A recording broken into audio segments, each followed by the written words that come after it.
শ্বশুর চলে যাবে, যার কারণে আমার ছেলের কান্নাকাটি তো অস্থিরতার শেষ নাই। আসসালামু আলাইকুম, আপনারা সকলে কেমন আছেন? আশা করি সকলে অনেক ভালো আছেন।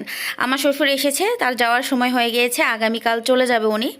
তো আমার ভিডিওটা ছাড়তে একটু দেরি হয়ে গিয়েছে, কারণ উনি যাওয়ার মানে উনি থাকতে অনেকগুলো ভিডিও আমার জমা হয়ে গিয়েছে, তো আস্তে আস্তে ছাড়তে আর কি আমার একটু সময় লেগে গিয়েছে। তো যাই হোক, আমি শ্বশুর চলে যাবে, যার কারণে আমি একটু সন্ধ্যার দিকে একটু নাস্তা বানিয়ে দিচ্ছি। তো নাস্তা হিসেবে আমি আজকে রেখেছি জাল মাছের শোং আর ছোট ছোট জাল মাছ সহ। আমি এখানে মসুরের না কি বলে এটা, তেরিকালি। যাই হোক, আমি ডালটা এখনও ভালোভাবে চিনি না, চিনলেও নাম জানি, নাম জানলেও চিনি না, এরকম এক অবস্থা।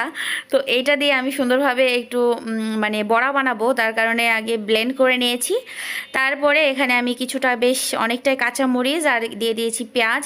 তো পরিমাপ মতো আপনারা বুঝে দিবেন, আমার এই বড়াটা খুবই ভালো লাগে। তো পরিমাপ মতো লবণ, হলুদ, মরিচ আর কিছুটা বাটা মশলা দিয়ে আমি ভালোভাবে হাতের সাহায্যে এটা মাখিয়ে নিচ্ছি। তো পেঁয়াজ ও বড়া যে যেটা বলে সেটাই আর কি। তো সুন্দরভাবে হাতের সাহায্যে মাখিয়ে নিচ্ছি। আর হ্যাঁ, যেটা বললাম, আমার ছেলে তো কান্নাকাটি, অস্থিরতা, বাহানা, এই যে বড়া বানাচ্ছি আর ওর সঙ্গে প্যাচাল পাততেছি যে দাদু কেন আসছে, কেন যাবে, বা গেলে আমরা হলো যাব না দাদুর বাসায়, ঈদ করতে যাব না, এই সে কত বাহানা, অনেক বকা দিয়েছি। তো যাই হোক, ছোট মানুষ, আমরা যখন ছোট ছিলাম তখন আমাদের বাসায়ও যখন কেউ আসতো চলে গেলে খুবই খারাপ লাগতো। কিন্তু পরিস্থিতি তো এরকমই, আমরা যাব আসবো বা আমাদের বাসায় যাবে আসবে, আমরা কেউই এক জায়গায় স্থায়ীও না। তো যাই হোক, কথা বলতে বলতে কিন্তু আমি এখানে সুন্দরভাবে বড়াগুলা বসিয়ে দিচ্ছি। এটা কোনো আহামরি না, জাস্ট আপনাদের সঙ্গে একটু শেয়ার করলাম। যারা জানে না তারা একটু বানিয়ে খাবে, আর যারা জানে তারা তো জানে এটা অনেক ভালো লাগে খেতে। তো সুন্দরভাবে আমি এই যে তেল দিয়ে আমি উল্টে পাল্টে বড়াগুলা ভেজে নিচ্ছি। আপনাদের ইচ্ছা মতন শেপ দিতে পারেন, লম্বা, চারকোনা, গোল, চ্যাপ্টা, যা ভালো লাগবে আপনারা সেটাই দিতে পারেন। তো আমার কাছে এরকম করে একটু পাতলা করে বড়াটা দিলে বেশি ভালো হয়, এতে মুচমুচে হয়, খেতেও ভালো লাগে।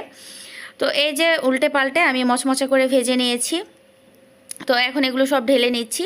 তো ঢেলে নিয়ে আবারও আমি ভেজে নিব, আমি দুইবারই ভেজে নিয়েছি। তো আবারও সেমভাবে আমি দিয়ে দিচ্ছি।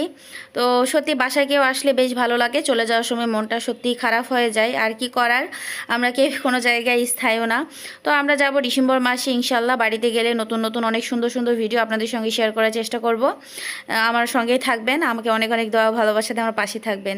আর হ্যাঁ, আমার ভিডিওটা একটু বেশি বেশি করে শেয়ার করবেন, আমি একদমই নতুন, আপনাদের কাছে অনেক রিকোয়েস্ট যাতে আমার ভিডিওটা একটু বেশি করে শেয়ার করেন। আপনাদের আত্মীয় স্বজন, পরিজন, বন্ধু বান্ধব, গার্লফ্রেন্ড, বয়ফ্রেন্ড, সবার কাছে একটু মানে বেশি বেশি করে শেয়ার করবেন আর কি। আমার মানে খুবই তো জীবনে কিছু করতে হইলে না একটু পরিশ্রম করতে হয়। আমার চ্যানেলের বয়স কিন্তু অনেক, আমি মানে মাঝে মাঝে কাজ করি, মাঝে মাঝে আবার ছেড়ে দেই, অনেক মানে কারণ আছে তার।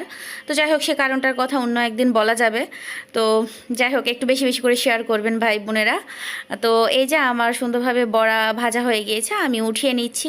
তো যাই হোক, এই যে এখন বড়াটা আমি সবগুলা ভেজে নিচ্ছি। আর বড়াটা কেমন হয়েছে অবশ্যই কমেন্টে জানাবেন, ভালো লাগলে লাইক, কমেন্ট, শেয়ার। আর চ্যানেলটিকে সাবস্ক্রাইব অ্যান্ড ফলো দিয়ে পাশে থাকবেন। দেখা হচ্ছে নেক্সট ভিডিওতে। ততক্ষণ পর্যন্ত ভালো থাকুন, সুস্থ থাকুন, আল্লাহ হাফিজ।